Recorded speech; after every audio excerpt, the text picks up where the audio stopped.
Bonjour, bienvenue chez nous. Alors, pour l'anniversaire de Cuisine TV, bon anniversaire Cuisine TV, nous avons décidé de vous présenter une petite recette toute simple, une petite recette de copains. La tarte à la tomate, voici les ingrédients.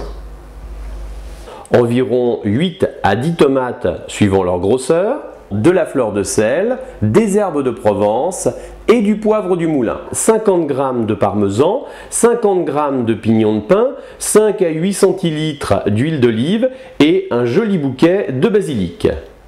5 centilitres de vinaigre balsamique et 50 g de sucre.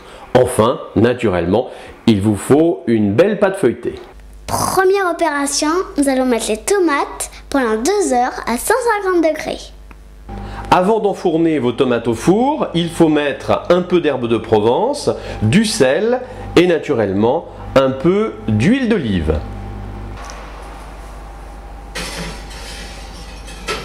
Deuxième opération, le pesto qui va faire le fond de la tarte.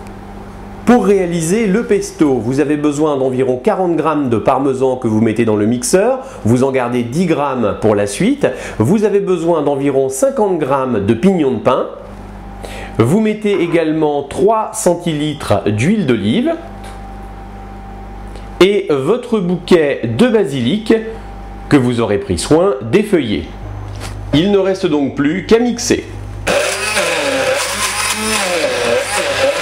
En cours de recette, vous aurez peut-être besoin de rajouter un petit peu d'huile d'olive pour rendre le pesto un peu plus onctueux. Troisième partie, le caramel de balsamique. Pour le caramel de balsamique, c'est très simple. On va associer 50 g de sucre et 5 centilitres de vinaigre de balsamique, les mettre sur le feu et attendre que ça fasse un caramel. Voilà, notre caramel est en train de prendre forme. Nous allons le retirer du feu et le mettre sur le côté.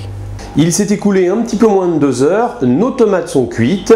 Nous allons pouvoir les retirer du four. Quatrième étape, préparer la pâte. Alors le petit truc sur cette recette, c'est de faire pré-cuire la pâte à blanc.